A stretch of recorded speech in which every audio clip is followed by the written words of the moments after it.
नमस्कार, आप देख रहे हैं बीसीसी न्यूज। मैं हूं रमा धीमान। आइए बुलेटिन की शुरुआत करें, लेकिन उससे पहले हेडलाइंस।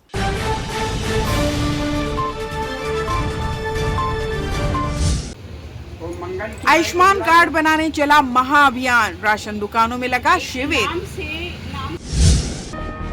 नशीली दवाओं की तस्करी का मामला, तस्कर और दुकान संचालक गिरफ्तार। रेड क्रॉस सोसाइटी ने किया जागरूक, सीपीआर से कैसे बचाएं जीवन। और लुथरा में उर्स पाक का हुआ समापन, उमड़ी जायरीनों की भीड़। हेडलाइंस के बाद खबरें विस्तार से। जिला प्रशासन द्वारा आयुष्मान और वय वंदन कार्ड बनाने के लिए सोमवार को 1 दिवसीय महाअभियान का आयोजन किया गया। इस महाअभियान के अंतर्गत नगर निगम बिलासपुर के 70 वार्डों के सभी शासकीय राशन दुकानों यानी कि पीडीएस में सवेरे 10 बजे से शाम 5 बजे तक शिविर लगाए गए। शिविर में प्रत्येक सदस्य का अलग अलग आयुष्मान कार्ड बनाया गया। आपको बता दें, जिले में कुल 105 जगहों में शिविर का आयोजन किया गया था।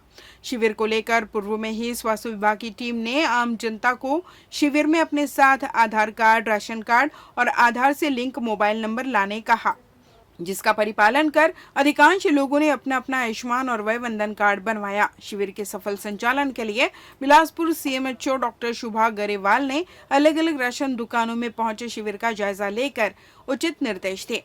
इस दौरान उन्होंने जानकारी देते हुए बताया कि जो वरिष्ठ नागरिक पहले से सामान्य आयुष्मान कार्ड बनवा चुके हैं, उन्हें भी 70 वर्ष पूर्ण होने पर पुनः केवाईसी कराना आवश्यक है, जिससे उन्हें 5 लाख रुपए तक का अतिरिक्त लाभ प्राप्त हो सके। उन्होंने आम जनता से अपील की कि जिनके भी घर में 70 वर्ष के ऊपर के बुजुर्ग है, वह उनके वय वंदन कार्ड को अवश्य बनवाएं। उन्होंने ऐसे शिविर को आगामी दिनों में संचालित करने की बात कही। इधर दिन भर चले इस शिविर में 2812 से अधिक लोगों का आयुष्मान और वय वंदन कार्ड बनाया गया। छत्तीसगढ़ के कोरबा में बढ़ते प्रदूषण हादसों पर हाईकोर्ट ने कोर्ट कमिश्नर की रिपोर्ट पर सख्त नाराजगी जताई। चीफ जस्टिस रमेश सिन्हा और जस्टिस ए.के. प्रसाद की डिवीजन बेंच ने औद्योगिक इकाइयों की उड़ती राख, कोयले के डस्ट और अव्यवस्थित ट्रैफिक व्यवस्था को लेकर सवाल उठाया। इस केस में हाईकोर्ट ने बाल्को को पक्षकार बनाते हुए नोटिस जारी किया। दरअसल इस मामले में कोर्ट कमिश्नर रविंद्र शर्मा ने अपनी रिपोर्ट दी, जिसमें बताया गया कि कोरबा जिले में भारी वाहनों का भारी दबाव है, जिसके चलते सड़कों पर गड्ढे हो गए हैं, जो हादसों का प्रमुख कारण है। अवैध पार्किंग और उड़ती राख के कारण स्थानीय नागरिकों का जीवन प्रभावित हो रहा है। कोरबा का खनन क्षेत्र अब धूल और धुएं का शहर बन चुका है। कारखानों की चिमनियां शहर के बीचों बीच है, जिससे वायु प्रदूषण का स्तर खतरनाक सीमा तक पहुंच चुका है। उड़ती राख और कोयले के डस्ट से विजिबिलिटी घटती है। नागरिकों की शिकायतों के बावजूद स्थायी समाधान नहीं हो सका है।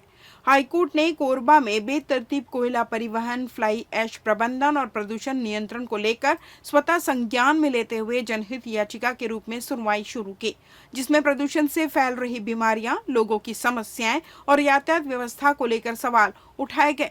शहर में रविवार को मनोरंजन और समाज सेवा का शानदार मेल देखने को मिला, जब बिलासपुर राउंड टेबल 283 और बिलासपुर रेडी सर्कल 144 और बिलासपुर 41 क्लब 123 के संयुक्त तत्वाधान में लोकल तड़का 3.0 का भव्य आयोजन कुंदन पैलेस श्रीकांत वर्मा मार्ग में किया गया। इस अवसर पर मुंबई राउंड टेबल 283 के सदस्य अमित बरडिया विशेष अतिथि के रूप में उपस्थित रहे। कार्यक्रम में संस्था के chairman Shikhar Saraf, vice chairman Anchit Bhandari, secretary Ritesh Shah, treasurer Jitu Wadhwani, ladies circle chairperson Swati Sultani और सेक्रेटरी मोनिका अग्रवाल सहित सदस्य मौजूद रहे।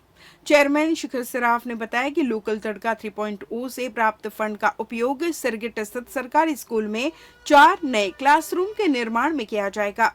इससे पहले भी संस्था द्वारा विभिन्न सरकारी स्कूलों में 24 क्लासरूम बनवाए जा चुके हैं, जो बच्चों के अध्ययन के लिए सभी आवश्यक सुविधाओं से सुसज्जित हैं। कार्यक्रम में परिवारों के लिए मनोरंजन का भरपूर प्रबंध किया गया था। फूड स्टॉल्स, गेम्स जोन, बच्चों की प्रतियोगिताएं, हाउजी गेम, बैंड परफॉर्मेंस और कई आकर्षक गतिविधियों ने सभी का मन मोह लिया। पूरे आयोजन में खुशियां बांटने और देने की संस्कृति का सुंदर संदेश झलकता रहा। लोकल तड़का 3.0 सिर्फ एक फंड रेजिंग इवेंट नहीं रहा, बल्कि यह समाज के जरूरतमंद बच्चों के उज्जवल भविष्य की दिशा में एक सार्थक कदम साबित हुआ। आयोजन के सफल समापन पर उपस्थित अतिथियों ने आयोजकों के इस प्रयास की सराहना की।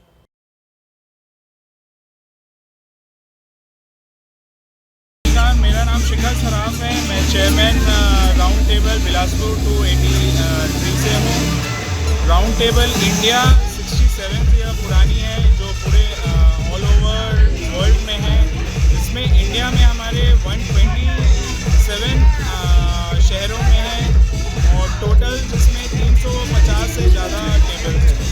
राउंड टेबल का मकसद है कि गवर्नमेंट स्कूल में जो क्लासरूम्स हैं वो हम क्लासरूम्स बनाते हैं बच्चों के लिए, क्योंकि बहुत कमियां होती हैं, हमने देखा है गवर्नमेंट स्कूल में। तो उसको बनाने के लिए हम जिले में नशे के खिलाफ चलाए जा रहे विशेष अभियान के तहत कोनी पुलिस ने बड़ी सफलता हासिल की। पुलिस ने 698 नग प्रतिबंधित नशीली कैप्सूल, एक स्विफ्ट कार, मोबाइल फोन और 300 रुपए नगद जब्त करते हुए एक आरोपी को गिरफ्तार किया। जब्त सामग्री की कुल कीमत लगभग 3,14,837 रुपए आंकी गई। पुलिस से मिली जानकारी के अनुसार वरिष्ठ अधिकारियों के निर्देश पर जिले में मादक पदार्थों के अवैध कारोबार के खिलाफ विशेष अभियान चलाया जा रहा है। इसी क्रम में 12 अक्टूबर को मुखबिर से सूचना मिली कि एक व्यक्ति स्विफ्ट कार में नशीली कैप्सूल लेकर बिलासपुर से घुटकू की ओर जा रहा है। सूचना पर तत्काल कार्रवाई करते हुए कोनी पुलिस ने घुटकू मार्ग पर घेराबंदी कर कार की तलाशी ली। तलाशी में प्रतिबंधित कैप्सूल बरामद हुए। मौके से आरोपी आरिफ मोहम्मद निवासी महामाया पारा घुटकू को गिरफ्तार किया गया। पूछताछ में आरोपी के बयान पर पुलिस ने दवा दुकान संचालक निशांत गोस्वामी को भी हिरासत में लिया। दोनों के विरुद्ध संज्ञेय अपराध दर्ज कर न्यायालय में पेश किया गया।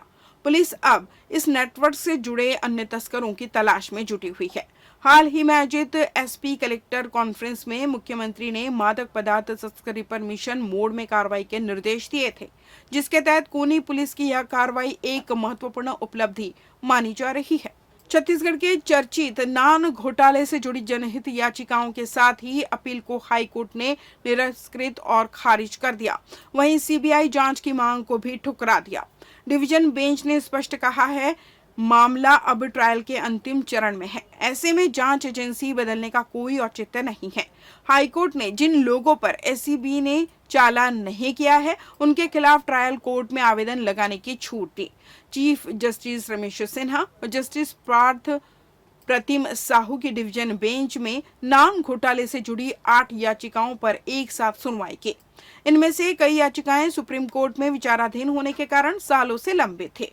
सितंबर में सुप्रीम कोर्ट ने मामलों का निराकरण कर दिया था। इसके बाद हाई कोर्ट ने शुक्रवार को सुनवाई तय की थी। चीफ जस्टिस की डिवीजन बेंच में शुक्रवार को सुनवाई के दौरान केवल 2 याचिकाकर्ता हमर संगवारी एनजीओ और अधिवक्ता सुदीप श्रीवास्तव ही उपस्थित हुए। अन्य याचिकाकर्ता या उनके वकील अनुपस्थित रहे, जिसके चलते हाईकोर्ट ने उन याचिकाओं को खारिज कर दिया। वहीं भाजपा नेता धर्मलाल कौशिक की ओर से अधिवक्ता गैरी मुखोपाध्याय उपस्थित हुए, जिन्होंने याचिका वापस लेने की अनुमति मांगी, जिसे हाईकोर्ट ने मंजूर कर लिया। लेते हैं छोटा सा ब्रेक।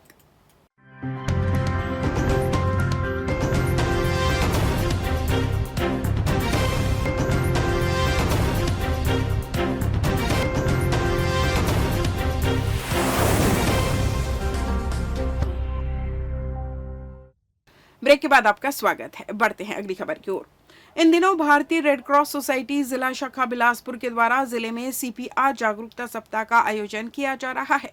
इसी कड़ी में सोमवार को मंथन सभा कक्ष कलेक्ट्रेट परिसर में सीपीआर जागरूकता उत्साह के अंतर्गत कलेक्ट्रेट में कार्यरत कर्मचारियों के लिए प्रशिक्षण सत्र का आयोजन किया गया। प्रशिक्षण कार्यक्रम में मुख्य अतिथि के रूप में शिव कुमार बैनर्जी अतिरिक्त जिला दंडाधिकारी उपस्थित रहे। कार्यक्रम की अध्यक्षता डॉक्टर शुभा गरेवाल के द्वारा की गई, जहां रेड क्रॉस के जिला समन्वयक सौरभ सक्सेना ने सीपीआर जागरूकता सप्ताह के उद्देश्य पर प्रकाश डाला। कार्यक्रम को रेड क्रॉस सचिव डॉक्टर शुभा गरेवाल ने भी संबोधित किया और आपने सीपीआर की महत्ता के साथ साथ आयुष्मान कार्ड व वंदन कार्ड बनाने हेतु सभी से निवेदन किया। इस दौरान शिव कुमार बैनर्जी ने कहा कि आज के समय में सीपीआर किस तरह से किया जाना है, कब किया जाना है, इसकी जानकारी सभी को होनी चाहिए। इस दौरान डॉक्टर रक्षित जोगी ने हार्ट अटैक और हार्ट अरेस्ट के विषय में लोगों को समझाया और यह जानकारी दी कि हार्ट अरेस्ट के समय में ही सीपीआर की आवश्यकता होती है। वहीं प्रशिक्षण कार्यक्रम में उपस्थित कर्मचारियों को डेमो के माध्यम डमी के साथ सीपीआर की पूरी प्रणाली को समझाया गया। हम लोग ऑफिस काम में बिजी रहते हैं और जो भी हमको जिम्मेदारी दी गई है उसको तो भली भांति निभाते हैं, बट इसके साथ साथ हमारे खुद के प्रति, हमारे परिवार के प्रति और जिसमें रहते हैं उस समाज के प्रति भी छोटी बड़ी और भी जिम्मेदारियां होती है। उसमें से बहुत बेसिक जिम्मेदारी है और जरूरी जिम्मेदारी की हम आज का जो ये प्रशिक्षण रखा गया है उसको गंभीरता से लेकर यदि एक भी व्यक्ति का जीवन बचा सकते हैं तो उससे जो हमारी ड्यूटी है, जो 33 वर्ष हमको करनी है, उससे कहीं ज्यादा हम अपनी यादव समाज के विकास को लेकर समाज के पदाधिकारी लगातार बैठक कर रहे हैं। इसी कड़ी में रविवार को सीपत पोड़ी लक्ष्मी नारायण मंदिर में यादव समाज की बैठक आहूत की गई, जहां बड़ी संख्या में यादव समाज के प्रमुख पदाधिकारियों सहित यादव जन उपस्थित रहे। इस दौरान यादव समाज को संबोधित करते हुए डॉक्टर सुनील यादव ने कहा कि छत्तीसगढ़ में 28 लाख से अधिक यादव जन निवासरत हैं। हम सभी यादव जन को एक होकर, एक यादव एक माधव के नारे के साथ एक होकर समग्र सामाजिक विकास के लिए दृढ़ संकल्पित होकर आगे बढ़ना है। इसके पश्चात पूर्व प्रदेश अध्यक्ष मनोज यादव ने समाज के लोगों को कहा कि अन्य वर्गों की तरह रोटी बेटी का संबंध जोड़ने की आवश्यकता है। इस बैठक में समाज प्रमुख सोनाराम यादव, रिटायर्ड शिक्षक, ने कहा कि यादवों का गौरवशाली इतिहास रहा है। हम यादव समाज देश के लिए भी दृढ़ संकल्पित रहते हैं। समाज प्रमुख संग्राम सिंह यादव ने कहा कि आज आवश्यकता है कि यादव समाज के बिखरे हुए लोगों को जोड़कर समाज के मुख्य धारा में शामिल करते हुए सभी शासकीय योजनाओं में भागीदारी मिले, इसके समन्वित प्रयास करने की जरूरत है। उप मुख्यमंत्री एवं नगरीय प्रशासन मंत्री अरुण साव ने नवा रायपुर स्थित विश्राम भवन में विभागीय अधिकारियों की बैठक लेकर कार्यों की समीक्षा की। उन्होंने निर्देश दिए कि दीपावली से पहले सभी नगरीय निकायों में कर्मचारियों को वेतन का भुगतान सुनिश्चित किया जाए। साव ने मंत्रालय, संचालनालय और सूडा की टीम को बेहतर समन्वय के साथ समयबद्ध रूप से कार्य कर लेट लतीफी से बचने के निर्देश दिए। बैठक में नगरीय निकायों के विकास कार्य, गोदाम योजना, हरित आवरण बढ़ाने की कार्य योजना, विद्युत देय को जल प्रदाय योजनाओं और एसटीपी निर्माण की प्रगति की समीक्षा की गई। उन्होंने सरचार्ज से होने वाले आर्थिक नुकसान को रोकने विशेष प्रशिक्षण सत्र आयोजित करने और नवगठित निकाय को आवश्यक वित्तीय सहायता देने के निर्देश दिए। उप मुख्यमंत्री ने मिशन अमृत 2.0, नालंदा और अटल परिसरों सहित बजट में स्वीकृत योजनाओं की प्रगति की जानकारी ली। उन्होंने मुक्तिधामों में आवश्यक सुविधाएं उपलब्ध कराने के लिए सूडा से राशि आवंटित करने के निर्देश दिए। बैठक में सचिव डॉक्टर बसवराजू एस, संयुक्त सचिव डॉक्टर रेणुका श्रीवास्तव, सूडा के सीईओ शशांक पांडे सहित वरिष्ठ अधिकारी उपस्थित रहे। राष्ट्र सेवा और संगठन के प्रतीक राष्ट्रीय स्वयं सेवक संघ आरएसएस की स्थापना के 100 वर्ष पूर्ण होने पर रविवार को पूरे देश भर में भव्य उत्सव मनाया गया। इसी क्रम में बिलासपुर में भी आरएसएस द्वारा भव्य पथ संचलन रैली का आयोजन किया गया, जिसमें सैकड़ों स्वयं सेवकों ने अनुशासन और एकता का अद्भुत प्रदर्शन किया। रैली की शुरुआत पुराने बस स्टैंड से हुई, जो शहर के प्रमुख मार्गों से गुजरते हुए विभिन्न चौक चौराहों पर पहुंची। मार्ग में नागरिकों, व्यापारियों और सामाजिक संगठनों ने पुष्प वर्षा कर स्वयं सेवकों का स्वागत किया। स्वयं सेवक पारंपरिक गणवेश में कदम ताल करते हुए आगे बढ़े, जिससे वातावरण में देशभक्ति और गौरव की भावना झलकती रही। कार्यक्रम के दौरान शस्त्र पूजा का आयोजन भी किया गया, जिसमें स्वयं सेवकों ने परंपरा और राष्ट्रभक्ति के भाव के साथ शस्त्रों की पूजा कर समाज की सुरक्षा और सेवा का संकल्प लिया। वक्ताओं ने आरएसएस के पिछले 100 वर्षों के राष्ट्र निर्माण में योगदान, सामाजिक समरसता, शिक्षा, पर्यावरण संरक्षण और सेवा कार्यों की भूमिका पर प्रकाश डाला। इस अवसर पर उपस्थित जनसमूह ने संघ के अनुशासन, सेवा भाव और राष्ट्र के प्रति समर्पण को सलाम किया। बिलासपुर में हुए इस आयोजन ने न केवल संगठन की गौरवशाली परंपरा को पुनः जीवन किया, बल्कि समाज में एकता, सद्भाव और राष्ट्र हित के प्रति जागरूकता का संदेश भी दिया। हम सभी वार्ड क्रमांक 40 की महिलाएं हैं। आरएसएस की 100वीं वर्षगांठ के उपलक्ष्य में ये रैली निकली थी। उनके स्वागत के लिए हम सभी ने फूलों के द्वारा उनका स्वागत किया है। देश दुनिया में अमन चैन की दुआओं के साथ लुत्रा शरीफ में 4 दिवसीय सालाना उर्स का समापन हुआ। देश भर से जुटे श्रद्धालु दरबार में चढ़ती रही मन्नती चादरें। छत्तीसगढ़ की सबसे बड़ी दरगाह का दर्जा प्राप्त बिलासपुर जिले के सीपत के नजदीक ग्राम पंचायत लुत्रा में हजरत सैयद बाबा इंसान अली शाह की वर्षों पुरानी मजार है।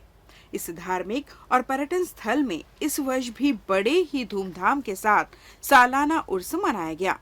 9 अक्टूबर से शुरू हुए इस उर्स पाक का समापन 12 अक्टूबर को देश दुनिया की भलाई की दुआओं के साथ समापन हो गया।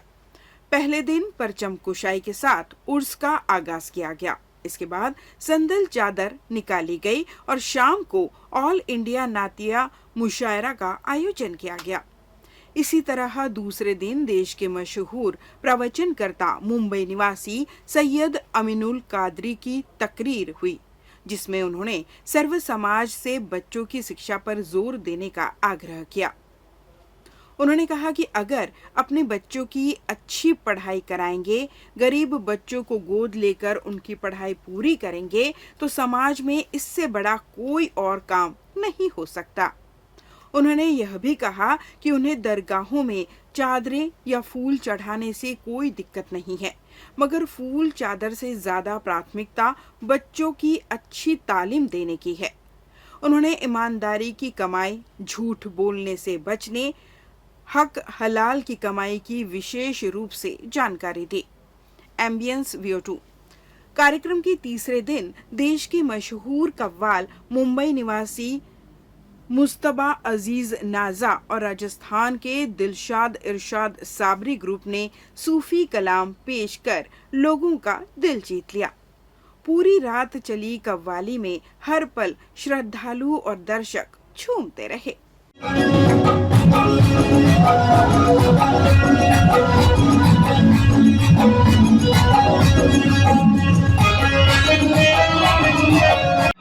के पार रबीउल अव्वल के दिन हो,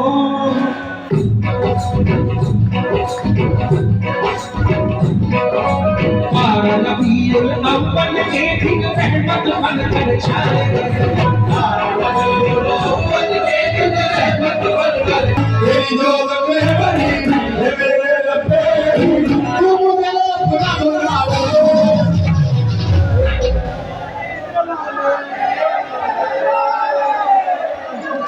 लगा ही देगा, लेकिन ये उर्स इंशाल्लाह अगले साल ही वापस आएगा। तो सरकार की महफिल को यादगार बनाने सब मिलके बोलेंगे, लुथरा वाले सब बोलेंगे, वो नहीं रोता कभी उसके घर खुशवा सभी। कार्यक्रम में मौजूद मुख्य अतिथि के रूप में छत्तीसगढ़ वक्फ बोर्ड के अध्यक्ष डॉक्टर सलीम राज ने आए हुए तमाम श्रद्धालुओं को संबोधित करते हुए कहा कि आने वाले उर्स से पहले एक बेहतरीन कव्वाली का स्थल तैयार किया जाएगा, जिससे बरसात, धूप, सर्दी से दर्शकों को परेशानी ना हो। एम्बियंस VO लास्ट कार्यक्रम के चौथे और अंतिम दिन देश दुनिया में रहने वाले तमाम लोगों की अच्छी भलाई की यहाँ दुआ की गई। सारे जहां में अमन चैन बना रहे, लोगों को दुख तकलीफों से मुक्ति मिले, हर इंसान की जायज मांगे पूरी हो, असाध्य बीमारियों से लोगों को राहत मिले। दुआ में उठे हजारों हाथों ने सभी के जीवन में सुख समृद्धि और संपन्नता आए, यही मांग की। कुल का छींटा भी मौजूद श्रद्धालुओं के ऊपर किया गया। इंतजामिया कमेटी दरगाह लुत्रा शरीफ द्वारा पूरे 4 दिनों तक 24 घंटे यहाँ शाकाहारी लंगर का इंतजाम किया गया था, जिसमें बड़े सुकून के साथ लोगों को बैठकर भोजन कराया जाता रहा। हर प्रांत से यहाँ मन्नती चादरें पेश की जाती रही और पूरे दिन यहाँ मेला लगा रहा। BCC न्यूज के लिए शमशेर अली की रिपोर्ट। इस बुलेटिन में बस इतना ही। अगले बुलेटिन में आप सबकी फिर मुलाकात, तब तक मुझे दीजिए विदा। नमस्कार।